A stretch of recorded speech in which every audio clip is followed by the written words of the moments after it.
Thank you. My name is Bernard Sakala. I come from Zambia. And with me is Brian Leakey. Brian, if you could come, and there's also Emmanuel, if you come just for... Yeah, so talking about Zambia, so much is happening. The big report out to say is that the whole nation has opened up for us. Come on. You go to all the provinces right now, we have a presence there. But something that is more of a testimony is that, during that time of transition and so on, some wind also hit us there, where the churches that were working with New Covenant Ministries and big capacity leaders had to go away from New Covenant Ministry and look for other, groupings that they were working with. And just pre-COVID, the Lord just did some, I would say, miracles, because we saw those teams, churches, coming back. Oh, come on. Awesome. So there's a testimony of restoration. And during the COVID, by the grace of God, it was very difficult for us because you can't run Zoom programs and all those things because of the facilities that we have. And so, yeah, it was through phoning the guys and so on. And just after COVID, we were looking forward to see who is there, It seems like we need to count to do another numbers, So we had to call the regional meetings and see who is in those, key regions. And we were amazed to see that actually we had grown from where we were previously to another level.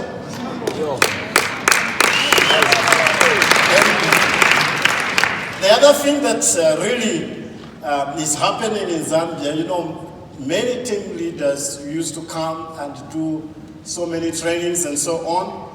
And what used to happen is that when the teams are present, then there will be a group of leaders attending the meetings and so on. Yeah.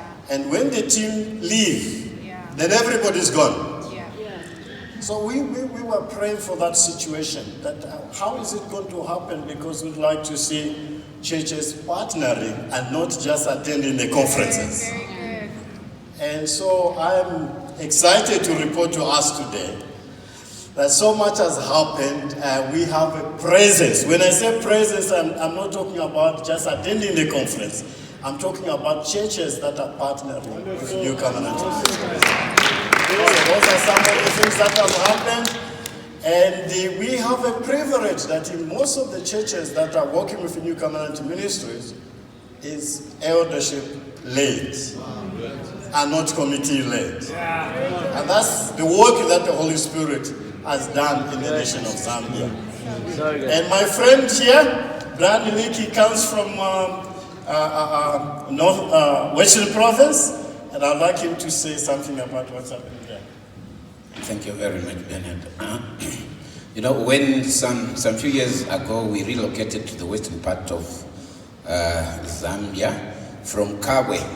If you recall, in the past, for those that have been there long, Kabwe was like the center of the GTTs in Zambia. And I used to be one of those organizing them. But then I felt, wow, why are we leaving out other provinces like Bernard has just said? And when you have a big capacited leader like Bernard, when we moved there, I still wanted to be in his company every time he goes north or the Copper Belt. Then he tells me, Brian, yours is Western and Northwestern. Can you start doing something from there? So now, Western Province is one of those that we might say, some people even call it the neglected province. Because we're talking of development-wise, spiritual-wise, that's the home of a lot of, denominations and traditional churches. They're very strong there. And everyone you talk to, they will tell you they belong to a traditional church. And when you start talking about this, they'll call you a Satanist, that you're coming up with a new. So, nevertheless, we're still working out with them, but we felt, out of the discussions with him, he also advised, he said, maybe it would be best that we start looking at planting New Testament churches in that region. So we started working towards that. One good thing, I'm saying good, some people might think, why are you saying that? Because when I went to Mongo and when I presented my credentials to the pastoral fraternity, because there you cannot minister without them knowing who you are. So they asked me, first of all, they asked me what title I was holding, because my letter just read Brian Daniel Dicken. So they said, how do we address you? He said, by those names. I said, no, tell us, what is your title? I said, I have no title, those are my names. Then they said, then you're not a preacher, because everyone here is either a bishop, senior pastor, so reverend, and so many names. Then I said, that's my name. So they said, okay, next, where do you want to head to? Which direction are you looking at? Now, I pointed the eastern direction, and then everyone just burst into laughter. They said, in that direction, that's where you find the poorest of the poor. And so how are you going to survive from there? Because nobody can give you anything from there. But then I said, does it mean that God has really neglected the poor? I think he's God of the poor. So I'll head in that direction. To cut a long story short, today the church is doing very fine. The same people that were laughing, they come to ask, what is it that you are doing differently? And so,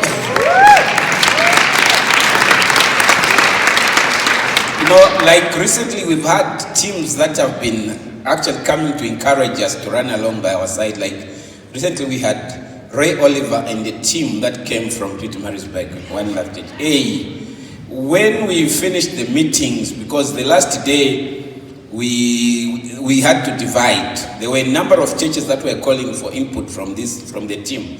So the team went, and immediately they left. These people started calling back and said, it's like they felt offended that I have not been talking to them on such lines. They said, where have you been? Why have you been hiding this type of teaching? These people, when they came, our churches have changed completely.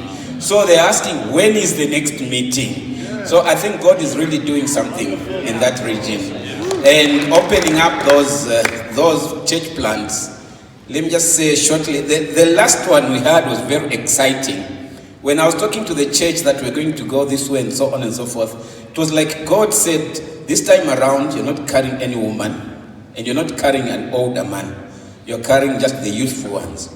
So first of all, we're just a team of 5 people, but about 100 kilometers, our vehicle broke down and it was late in the evening. So I asked them, what do we do? Do we go back?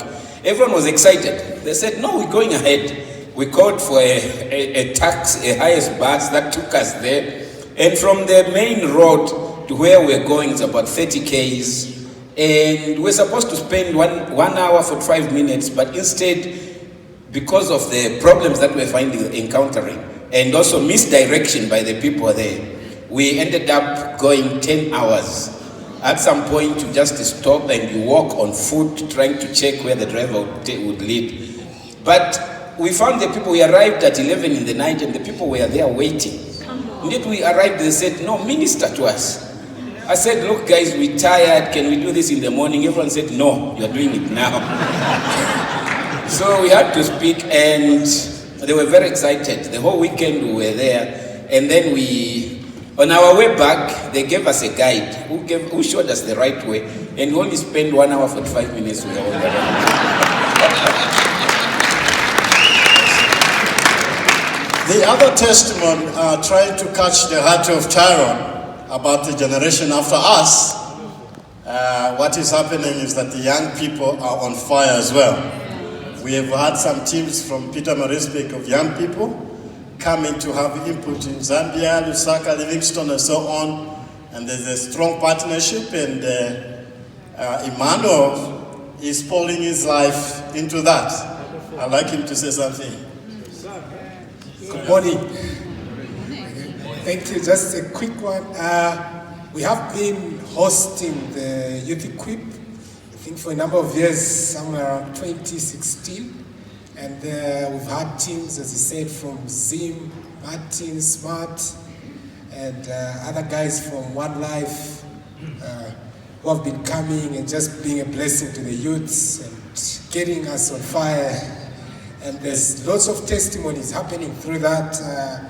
one of them is that once the youths come out from the camps, they go into their churches, they're no longer just sitting. They're getting part, they're participating, they're saving, and the pastors are eager to send them again, to come again and again. And so it's been an amazing time working with the youths and just enjoying, growing, maturing, and so it's been amazing.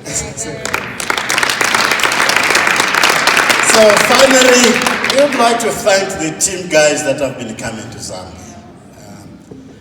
Some of them, they have a history of coming as early as perhaps towards 80s, 90s, and so on and so on. They haven't given up on us. Among them, there's Ray Oliver, Ken Lelu, Rod Scopen, and many, many team guys who have come into Zambia. Thank you so much for praying for us and for being with us. Thank you.